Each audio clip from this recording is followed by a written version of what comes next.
Good morning students. तो आज का हमारा टॉपिक है रचनात्मक लेखन, क्रिएटिव राइटिंग।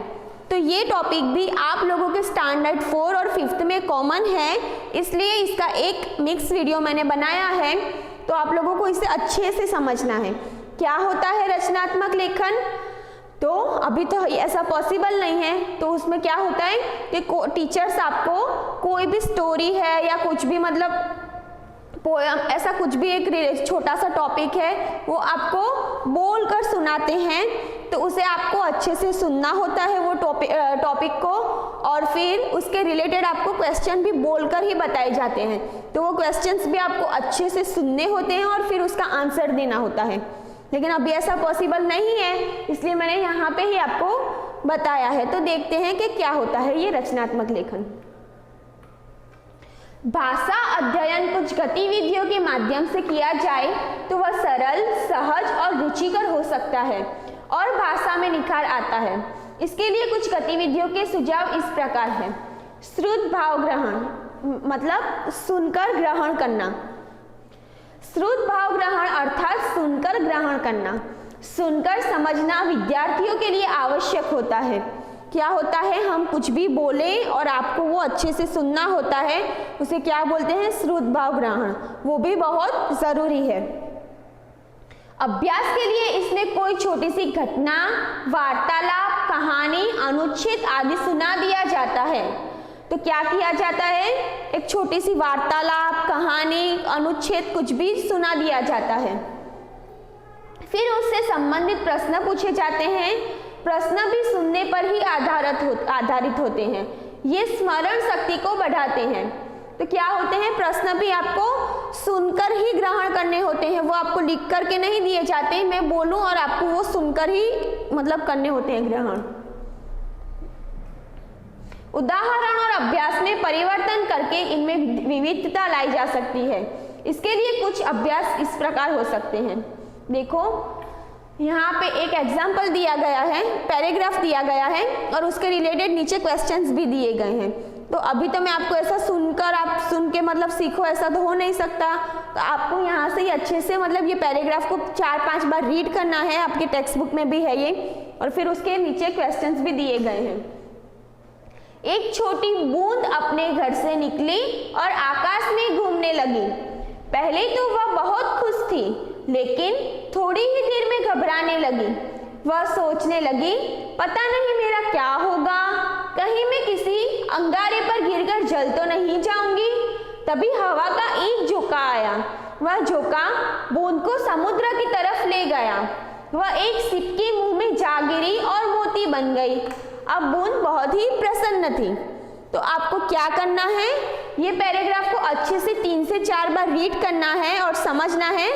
मतलब अभी वैसे तो आपको एक ही बार में बोलकर सुना दूं तो आपको वो ही तभी मतलब याद रख लेना है कि ये पैराग्राफ में क्या था, क्या है, उसे ही कहते हैं श्रुत भाव। लेकिन अभी तो आपको देखकर ही पता चलेगा ना कि ये क्या कहना चाहते हैं।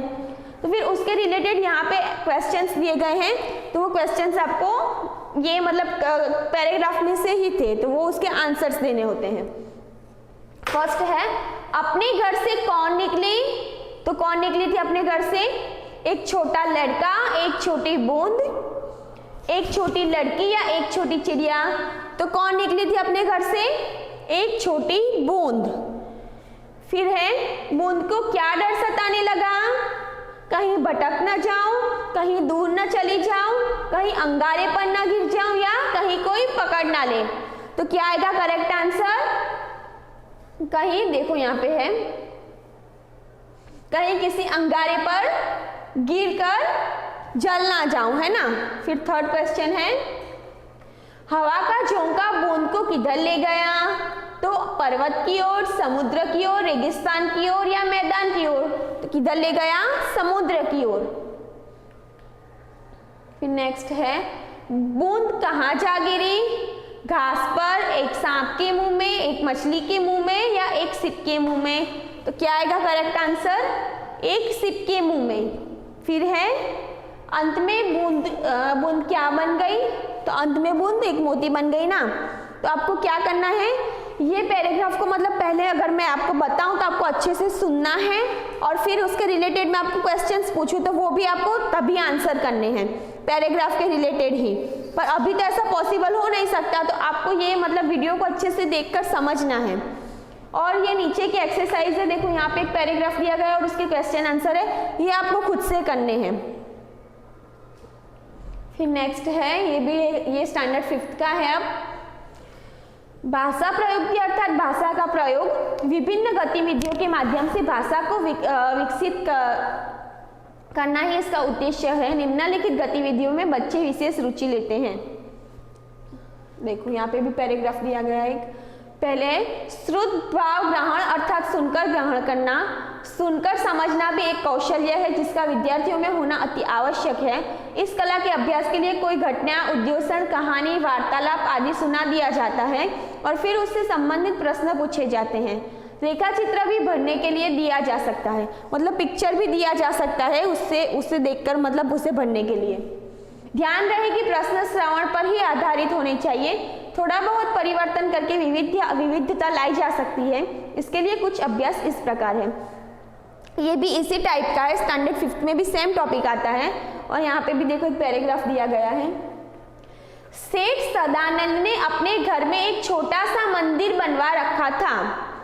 उनका स्वास्थ्य ठीक नहीं रहता था, इसलिए पंडित सादीराम उनके यहाँ पूजा पाठ का सारा काम करते। दोनों एक दूसरे का बहुत आदर करते। एक बार पंडित जी का लड़का बीमार पड़ा, घर की सारी पूंजी खत्म हो गई, तो पंडित जी ने सेठ जी से 5 रुपये कर्ज के रूप में लिए। 3 साल बीत गए परंतु पंडित जी इस कर्ज को नहीं चुका सके। सेठ जी ने रुपयों की बात कभी भी अपनी जुबान पर नहीं आने दी, परंतु पंडित जी को कर्ज चुकाने की चिंता दिन रात सताती। सेठ जी पंडित जी का उदास चेहरा देखकर समझ गए कि उन्हें रुपये लौटाने की चिंता खाई जा रही है। एक बार सेठ जी किसी काम से पंडित जी के घर गए। अचानक उनकी नजर मेज पर रखी कुछ पत्रिकाओं पर पड़ी। कुछ देर पत्रिकाओं को उलट पुलट कर देखने के बाद वे बोले, देखिए पंडित जी, इन पत्रिकाओं में कितनी सुंदर और दुर्लभ चित्र है। इन्हें काटकर एक एल्बम में चिपका लीजिए और किसी अखबार में विज्ञापन निकलवा दीजिए कि आपके पास एक सुंदर एल्बम है। कोई कला प्रेमी व्यक्ति इसे अवश्य खरीद लेगा। पंडित जी ने वैसा ही किया। 15 दिन के बाद कोलकाता से किसी सेठ का पत्र आया कि आप हमारे इस पते पर एल्बम भेज दीजिए, पसंद आने पर रुपये तुरंत भेज देंगे। सादीराम जी ने एल्बम भेज दिया।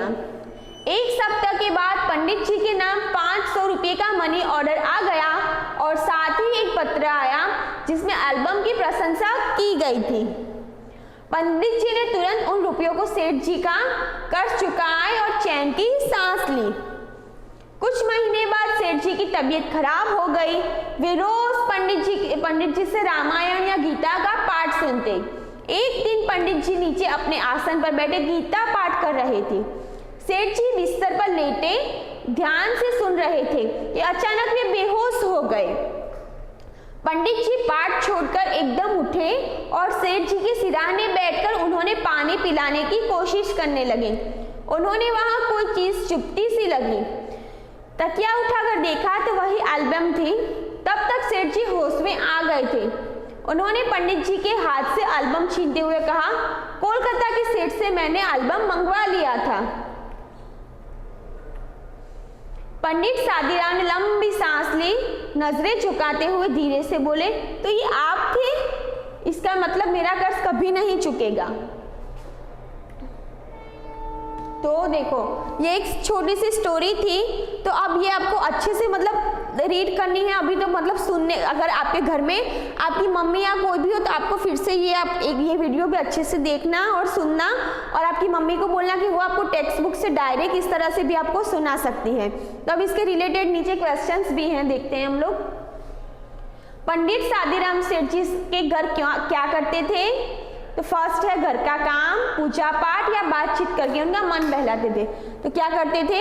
पूजा करते थे ना। फिर ये जो नेक्स्ट है वो सारे आपको खुद से करने हैं, एमसीक्यू है वो आपकी ग्रामर बुक में। फिर देखो ये है निम्नलिखित वाक्यों को सुनी गई कहानी के आधार पर क्रम से लगाएं। तो क्या करना है, उसे उसके क्रम में लगानी है। 6 है यहाँ पे, तो वो उनसे मतलब कौन सा करेक्ट कहाँ पे आएगा उसे आपको लगा कर देखना है। तो देखो फर्स्ट में क्या आएगा, सेकंड में क्या आएगा। यहाँ पे मैंने आंसर्स तो दिए ही हैं, लेकिन मैं अभी आपको नहीं बताने वाली हूँ, ये आपको खुद से करना है एक बार। अगर समझ ना आए तो ही यहाँ पे ये आंसर्स आपको देखने हैं, और इसका PDF तो मैं आपको भेजने ही वाली हूँ, तो भी देख लेते हैं एक बार। देखो क्या है यहाँ पे, आप हमारी इस पते पर एल्बम भेज दीजिए, पसंद आएगा तो रुपये तुरंत भेज देंगे। फिर है नजरें झुकाते हुए धीरे से बोले, तो ये आप थे, इसका मतलब मेरा कर्ज कभी नहीं चुकेगा।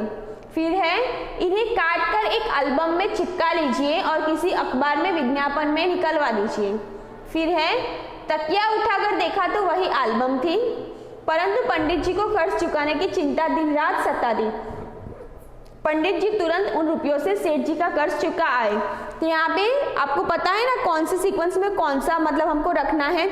तो यहाँ पे फर्स्ट क्या आएगा, परंतु पंडित जी को कर्ज चुकाने की चिंता दिन रात सताने लगी। फिर सेकंड, इन्हें काट कर एक एल्बम में चिपका लीजिए और किसी अखबार में विज्ञापन में निकलवा दीजिए। फिर थर्ड क्या आएगा, आप हमारे इस पते पर एल्बम भिजवा दीजिए, पसंद आएगा तो रुपया तुरंत भेज देंगे। फिर फोर्थ नंबर पे क्या आएगा, पंडित जी तुरंत उन रुपयों से सेठ जी का कर्ज चुका आए। फिर फिफ्थ पर क्या आएगा, तकिया उठाकर देखा तो वही एल्बम थी। और 6 नंबर पे क्या आएगा, नजरें झुकाते हुए धीरे से बोले, तो ये आप थे, इसका मतलब मेरा कर्ज कभी नहीं चुकेगा। तो ये इस तरह से भी मतलब पैराग्राफ होता है, और हम लोगों को ये जो सेंटेंस होते हैं उसे क्रम में लिखना होता है, वैसा भी आ सकता है।